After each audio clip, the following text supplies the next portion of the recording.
안녕하세요. 책 읽어주는 여자 에젤 강미경입니다. 아줌마 전도왕으로 시작해서 구아리 교회를 개척하신 김이나 목사님께 전도하는 일이 얼마나 아름답고 복되고 중요한 일인지 한번 들어보세요.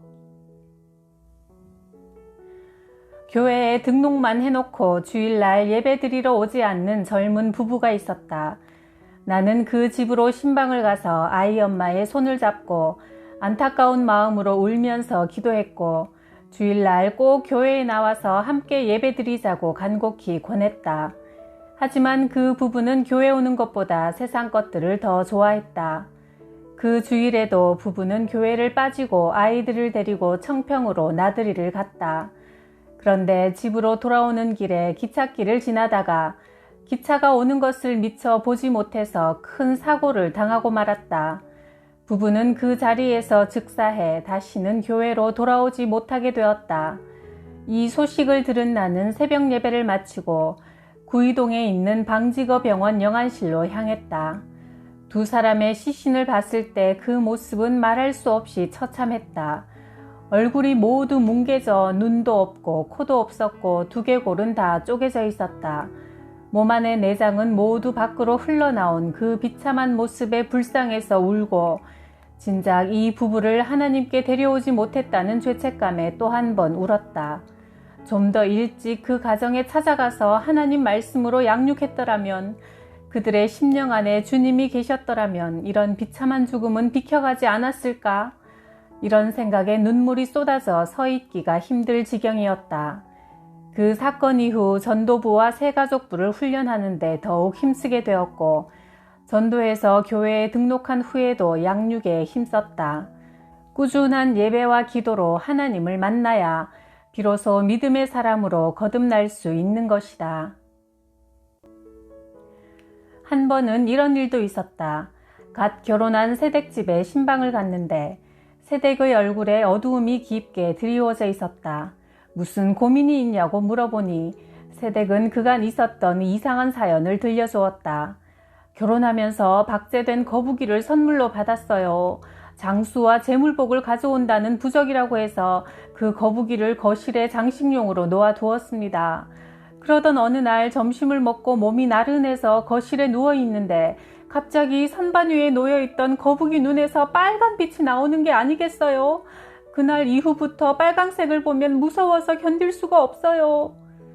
거북이 눈에서 빨간 빛을 본 순간부터 고춧가루, 김치, 토마토 등의 음식은 물론 빨간색이 들어간 모든 물건은 모조리 피하고 있다는 것이다. 그 집에는 성령이 아니라 부적을 통해 마귀가 역사하고 있었다. 나는 매일 그 집에 들러서 복음을 전하고 함께 예배드렸고 새댁이 교회에 나오기 시작한 얼마 후 빨강색을 두려워하는 마음의 병이 씻은 듯이 나았다. 신앙생활을 하는 가운데 두려움을 주는 영이 떠나가고 치유의 역사가 일어난 것이다. 심령이 허약한 사람들은 예수님을 꼭 붙잡아야 한다. 믿음의 사람으로 굳건히 서게 되면 가끔 두려움의 영이 찾아와도 극복할 수 있는 힘이 생긴다. 전도사 시절 새벽 기도를 마친 후 뒤를 돌아보니 할머니 한 분이 너무도 서럽게 울고 계셨다. 다가가서 무슨 일인지 조심스레 여쭤보았다. 할머니, 저는 이 교회의 전도사입니다. 무슨 일이 있으시기에 그렇게 슬피 우세요? 전도사님, 우리 아들이 너무 불쌍해요. 글쎄, 며느리가 바람이 났지 뭡니까? 다른 남자와 한 방에 누워있는 것을 아들이 목격하고는 그 자리에서 둘 다 죽이려고 칼을 가지고 갔는데 다행히 죽이지는 않고 돌아왔습니다. 지금 두 사람은 간통죄로 구치소에 있어요. 우리 아들 불쌍해서 어떡해요? 할머니는 꺽꺽 목 놓아 우셨다. 나는 오후에 그 집으로 신방을 갔다. 방 안에는 술병들이 이리저리 나뒹굴고 있었다. 한눈에도 아들이 얼마나 괴로운 상태인지 짐작할 수 있었다. 상태야, 전도사님 오셨으니 일어나서 앉아봐. 아들은 어머니의 말에 간신히 일어나 앉으며 고개를 숙였다.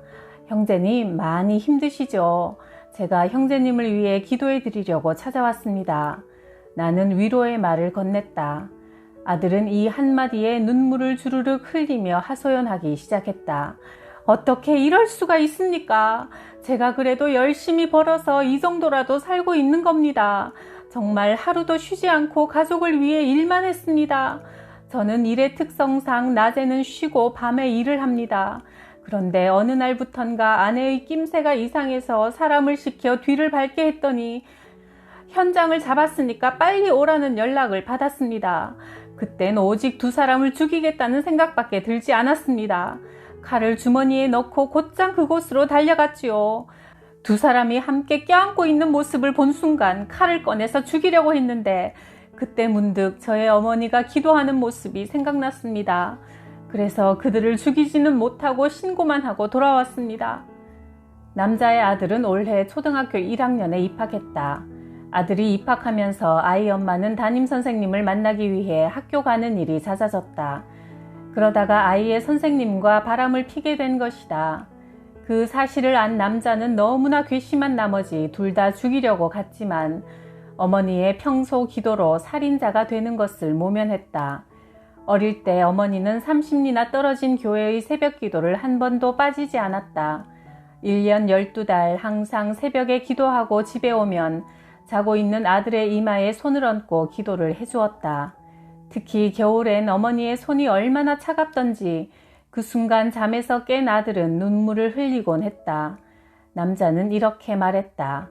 저는 그 기억을 잊고 있었는데 두 사람을 죽이려는 순간 어머니의 기도하던 차가운 손이 떠올라서 죽이진 못하고 돌아왔습니다. 정말 어떻게 해야 할지 모르겠습니다. 너무나 괴롭습니다. 나는 그 어머니가 몹시 위대해 보였다. 어머니의 기도가 세 사람의 생명을 살린 것이다. 나는 그를 위로하면서 아이들의 엄마를 용서하라고 했다. 전도사님 같으면 용서할 수 있겠습니까? 그의 원망 섞인 대답이 내 가슴을 울렸다. 저도 옛날 같으면 용서할 수 없었을 겁니다. 그러나 지금은 용서할 수 있을 것 같습니다. 나는 이렇게 대답하고 그 가정을 위해 간절히 기도한 후 교회로 돌아왔다. 얼마 후 그는 아내를 용서했고 아내는 구치소에서 나오게 되었다. 멀리 이사를 가서 새로운 삶을 시작하고 싶다는 그의 말에 나도 그렇게 하는 게 좋을 것 같다고 말해주었다. 얼마 후 그 가족은 이사를 가서 함께 신앙생활을 하며 새 삶을 시작했다. 기도하는 자식은 고통을 통과할지라도 결코 망하지 않는다. 전도대원 김 집사님이 내게 이런 이야기를 전해주었다. 목사님, 오늘 전도하러 나가지 않았더라면 큰일 날 뻔했어요. 어느 집에 벨을 눌렀는데 한참을 기다려도 아무 기척이 없어서 돌아서 다른 집으로 가려는 순간 어떤 남자가 문을 벌컥 열더라고요. 집 안으로 들어서자 그 남자가 저를 붙잡고 울면서 이렇게 하소연하는 게 아니겠어요? 아주머니, 저 좀 살려주세요. 아주머니가 벨을 누르지 않았더라면 난 아마 지금 이 세상 사람이 아니었을 겁니다. 그 남자의 아내는 3년 전 암으로 세상을 떠났다. 아내가 죽은 후 하던 사업도 실패하고 우울증에 시달리며 하루하루를 힘겹게 살아내고 있었다. 딸은 시집갔고 아들은 군복무 중이라 혼자 그 아파트에서 생활하는데 외로움을 견딜 수가 없었단다. 몇 번이나 죽을 결심을 했지만 모두 실패했습니다. 이번이 마지막이라는 생각으로 목을 맬 노끈을 사왔습니다. 경비실에 이런 부탁까지 해두었지요. 내가 보이지 않거든 우리 집에 한번 들러주세요. 혼자 살다 보니 무슨 일이 생길지 알 수 없지 않습니까?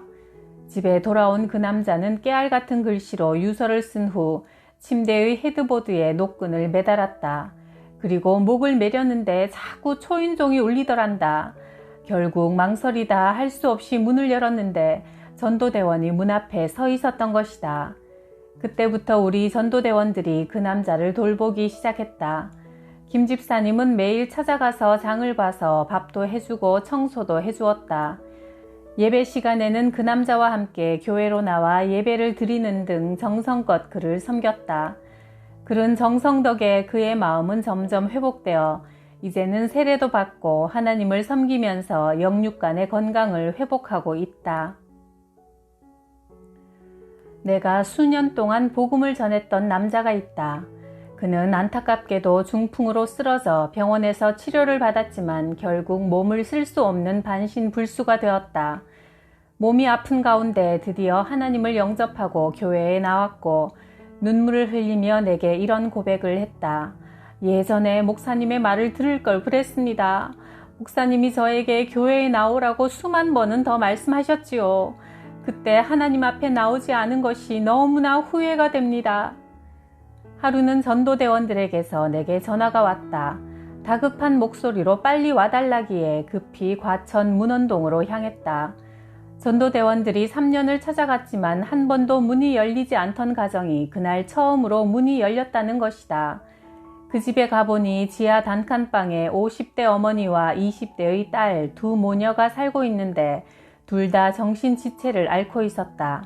싱크대에 쌓여있는 그릇 안에는 구더기가 우글대고 방바닥에 습기가 차서 앉을 수도 없었다.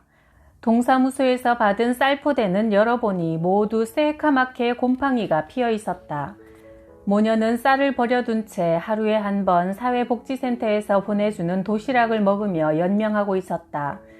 부엌에서는 음식이 썩어 지독한 냄새가 났다. 도저히 사람이 살 수 없는 환경이었다. 그분들에게 집 청소를 해도 된다는 허락을 받고 8명의 전도대원을 불렀다. 우리는 100리터 쓰레기 봉투 12개에 쓰레기를 가득 채워서 버렸고 곰팡이가 핀 벽과 바닥은 모두 새 것으로 교체했다. 살림살이는 모두 내버리고 새 것으로 다시 사들였다. 몇 날 며칠 그렇게 작업한 끝에 사람이 살만한 공간으로 탈바꿈되었다. 집을 정리한 후 문원동 사무소에 찾아가 두 분을 병원에서 치료받게 해야 할 것 같다고 상황을 전했다. 그러자 우리 전도대원들이 지체장의 모녀에게 한 일을 알고 감동받은 문원동 사무장은 자신이 고이 간직해왔던 염주를 버리고 우리 교회로 나왔다. 이렇게 한 사람을 온 마음을 다해 섬기면 다른 이들까지 저절로 전도하게 되는 은혜를 경험한다. 노량진 교회에 부임하고 새롭게 전도대를 조직한 후 처음으로 전도대원들을 현장에 보낸 날이었다. 한 팀이 다녀온 후 내게 그날 있었던 일을 상세히 들려주었다. 어느 집에 들어갔더니 나이든 노모와 장성한 아들이 함께 살고 있었어요. 그런데 그 아들이 얼마나 난폭한지 집에 들어가자마자 우리에게 욕을 하고 물건을 집어던져서 당황스러워 혼났어요. 다음날 우리는 그 집으로 과일을 사서 다시 찾아갔다. 과일을 거실에 내려놓자마자 아들은 우리를 향해 사과를 집어던졌다. 내가 그에게 말을 건넸다. 저는 노량진 교회 목사입니다. 요즘 사는 게 힘드시죠?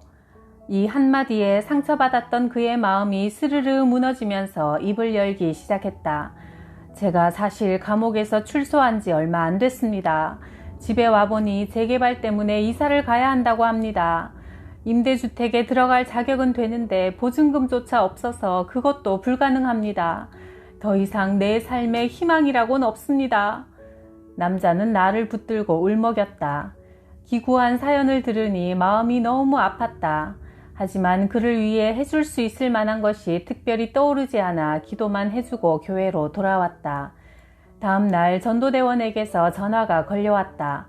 목사님, 어제 만났던 그 남자가 사육신공원에서 밧줄에 목을 메어 자살을 시도했다고 합니다. 사람들이 발견하고 경찰에 신고해서 간신히 죽음은 면했어요. 그 소식을 듣고 그 남자에게 곧바로 달려갔다. 열심히 신앙생활을 하십시오. 그러면 제가 집 보증금을 마련해 보겠습니다. 남자의 얼굴에 소망의 빛이 떠올랐다. 다음 날 이 이야기를 전도대원들에게 들려주니 박 권사님이 나를 잠깐 보자고 하셨다. 목사님, 제가 그분 보증금 200만 원을 내겠습니다. 혼자서 아들 셋을 기르며 살아가는 박 권사님은 자신도 어려운 형편에 큰 돈을 선뜻 내놓았다. 아울러 다른 사람들에겐 비밀로 해달라고 부탁까지 하셨다. 그 소중한 돈을 받고 내가 얼마나 감동의 눈물을 흘렸는지 모른다. 남자는 그 주부터 교회에 나오기 시작했다. 5주간 새가족 교육이 끝난 후 집 보증금의 이사 비용까지 마련해 주었다. 그는 주일마다 꼬박꼬박 교회에 나오면서 신앙생활을 하며 하나님을 알아갔고 삶에 새 희망을 얻기 시작했다. 학원사님이 전도를 마치고 교회로 돌아오자마자 내게 신방을 부탁했다. 어느 집에 전도하러 갔더니 그 집 어린 딸이 괴성을 지르고 발악을 하는데 목사님이 한번 신방을 해주셔야겠어요. 그래서 나는 학원사님과 함께 그 집으로 향했다. 안녕하세요. 과천교회에서 나왔습니다. 그러나 아이 엄마는 쌀쌀맞게 우리를 맞았다. 낯선 사람이 집에 들어오니 5살짜리 여자아이가 소리를 고래고래 지르며 우는데 괴성에 가까웠다. 아이는 한 번 울기 시작하면 악을 쓰면서 2-3시간은 기본이요. 또 그 소리가 어찌나 큰지 동네가 떠나갈 정도였다. 자폐 증세가 심해 그 나이가 되도록 말하는 것도 서툴렀다. 나는 지연이 엄마에게 함께 예배드리자고 권했다. 처음엔 시큰둥하더니 지푸라기라도 잡는 심정으로 승낙했고 신기하게도 예배드리고 기도하는 가운데 아이의 울음이 뚝 멈추었다. 우리는 다음 날부터 매일 그 가정을 찾아가서 함께 예배를 드렸다. 그 후 지현이는 원인 모를 발악을 더 이상 하지 않았고 말하는 것도 점점 나아졌다. 이런 치유의 역사가 시작되자 아이의 엄마는 물론 아빠까지 교회에 나왔다. 또한 지연이가 변하고 치유되는 과정을 옆에서 지켜보던 이웃 3가정이 감동을 받아 함께 교회에 등록하는 행복한 일이 일어났다. 내가 이렇게 전도자로 하루 24시간이 모자랄 지경으로 살던 중 하나님은 신학을 해서 목사가 되라는 확신을 여러 경로를 통해 주셨다. 나는 남편에게 넌지시 말을 던져보았다. 신학대학교를 다녀볼까 하는데 당신 어떻게 생각해요? 뭐? 이제 와서 신학대학을 다닌다고? 나는 절대 반대야! 남편의 반대가 만만치 않았다. 하지만 나는 서울 장신대 편입학 원서를 구해놓고 기도하기 시작했다. 새벽 2시건 3시건 눈이 떠지면 늘 기도했다. 하루는 새벽 3시에 잠이 깨어 일어나니 옆에서 남편이 잠꼬대를 하고 있었다. 이상하다. 이 사람이 누구길래 천사가 돕는 거지? 그 소리에 놀라서 남편을 흔들어 깨우니 같은 꿈을 2번이나 꾸었다면서 꿈 이야기를 들려주었다. 당신이 아파서 죽어가고 있었어. 사람들이 이 의사 저 의사를 데려다가 치료를 했지만 아무리 해도 낫질 않는 거야. 그런데 갑자기 하늘이 열리더니 하얀 옷을 입은 천사가 내려왔어. 그 천사가 당신을 안아서 바위 위에 눕히고는 한 의사에게 손짓을 했어. 그 의사가 당신을 치료하니 씻은 듯이 병이 낫지 뭐야. 천사는 하늘로 올라가기 전에 이런 말까지 했어. 김이나 집사가 어려운 일을 당하면 내가 다시 와서 도와주겠노라. 그날 그 꿈에 감동한 남편은 흔쾌히 신학 공부를 하도록 허락해 주었다. 나는 서울 장신대에 편입하기 위해 새벽마다 코피를 흘리면서 열심히 공부에 매진했고 얼마 후 합격하여 목회 상담학을 전공했다. 그 뒤 구하리 교회를 개척하여 영혼을 구원하는 목회에 힘쓰고 있다. 전도자는 하나님이 특별히 사랑하셔서 늘 천사들이 와서 도와주네요. 우리도 길과 진리와 생명 되신 예수님을 전해서 그 특별한 사랑과 복 놓치지 맙시다. 구독, 좋아요, 댓글에 특별한 사랑에도 감사드려요.